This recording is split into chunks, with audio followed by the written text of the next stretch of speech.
안녕하십니까? 김 박사입니다. 보다 생활에 밀접한 주제 선정을 위해 김 박사의 유전공학 이야기에서 김 박사의 과학TV로 채널명을 변경했습니다.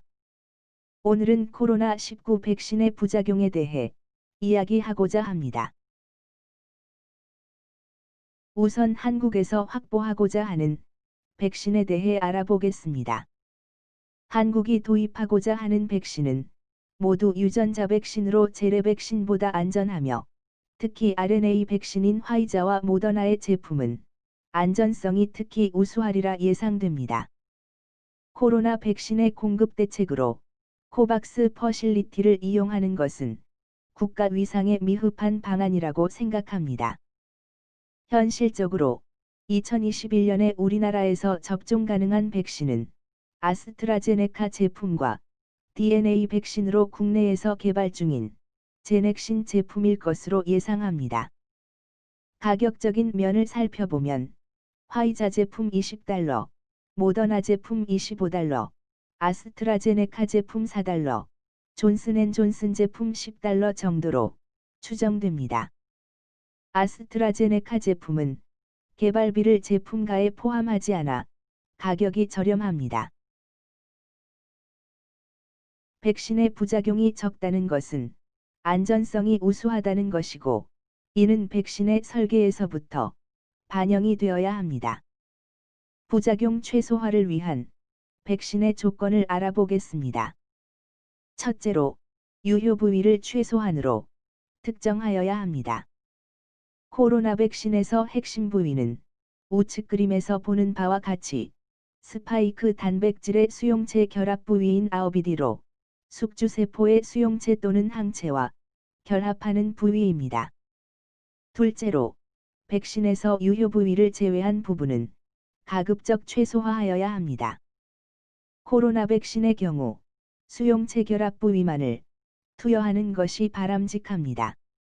재래 백신 중 4백신은 바이러스를 통째로 불활성화한 것이며, 바이러스 벡터 백신도 운반체로 DNA 바이러스를 사용하므로 전체에서 유효 부위가 차지하는 비중이 4백신과 같이 1% 미만으로 유효 부분이 아닌 부위의 부작용이 더 많게 유발될 수 있습니다. 셋째로, 유효 부위의 원형과 구조를 유지하는 것이 중요합니다. 유효 부위인 항원의 변형은 유효성과 안전성에 악영향을 미치며 생체 외에서 만들어 투여하는 것보다는 생체 내에서 직접 합성되는 것이 바람직합니다. 예를 들어, 요리를 위해 신선한 계란을 필요로 하는데 열로 변형된 후라이를 제공하거나 달걀을 미리 터뜨려서 제공하는 것보다는 현장에서 신선한 달걀을 선택하여 제공하는 것이 좋습니다. 여기서 달걀 후라이는 4백신에 비유될 수 있으며, 깨진 달걀은 단백질 백신에 비유될 수 있습니다.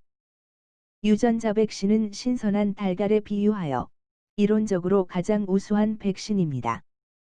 코로나19와 같이 바이러스에 의한 질병에 대한 백신은 지난번 방송에서 언급한 세포 내 면역, 즉 인트러셀룰러 이뮤너티가 가능한 유전자 백신이 더욱 효과적입니다. 넷째로, 가급적 동일제형의 반복 투여는 회피하는 것이 바람직합니다. 반복 투여는 면역 민감 작용에 의해 부작용의 빈도와 강도를 높일 수 있어 주의를 요합니다. 바이러스 벡터 백신에 사용되는 아데노바이러스는 감기 바이러스의 일종으로, 이에 대해 이미 민감 반응을 보이는 사람의 경우 심각한 부작용이 나타날 수 있습니다. 아스트라제네카 제품은 침팬지 아데노바이러스를 이용하여 존슨앤존슨 제품보다는 안전할 것으로 판단합니다. 마지막으로, 면역 반응 촉진을 위한 면역보조제는 가급적 사용하지 않는 것이 좋으며, 세포 배양과 같은 공정이 없는 무세포 제조 공정을 채택하는 것이 제품의 신뢰도를 향상시킬 수 있습니다. 부작용 최소를 위한 백신의 조건을 감안하여 안전성을 비교하여 보면 유전자 백신이 재래 백신보다 안전하며 유전자 백신 중에서는 RNA 백신, DNA 백신, 바이러스 벡터 백신 순으로 안전하고 재래 백신 중에는 단백질 백신이 사백신보다 안전하다고 판단됩니다. 현재 우리나라에서 접종이 유력시 되는 아스트라제네카 백신은 침팬지 아데노바이러스 벡터 백신으로 재래 백신보다 안전성이 우수하리라 예상되나 추가 접종 등의 반복 투여 시에는 운반체 즉 벡터 문제로 부작용이 발생할 가능성이 있습니다.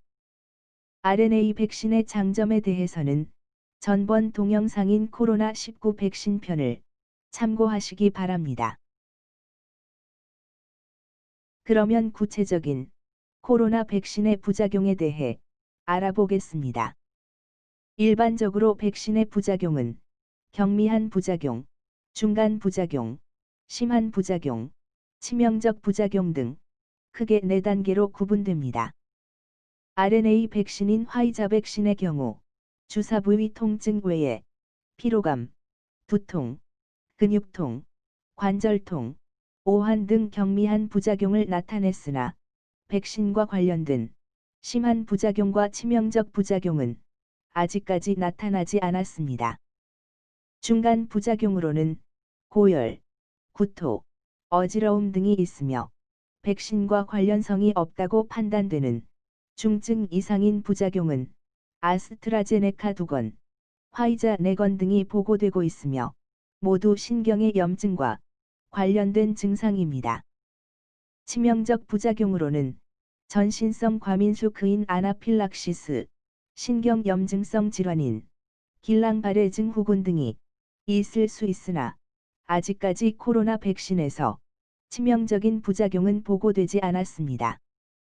독감 백신의 경우 백신에 의한 아나필락시스 발생 빈도는 100만 명당 1명, 길랑바레 증후군 발생 빈도는 10만 명당 1명으로 알려져 있습니다. 결론을 말씀드리겠습니다.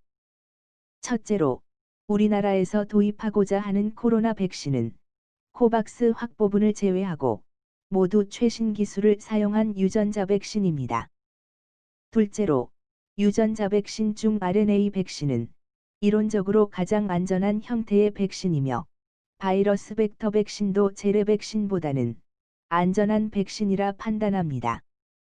마지막으로, 우리나라가 2021년에 접종이 가능한 백신은 아스트라제네카 백신이 유력하나 2022년부터 추가 접종 시에는 부작용에 대비 다른 형태의 유전자 백신인 RNA 백신이나 DNA 백신의 확보가 필요하리라 판단합니다.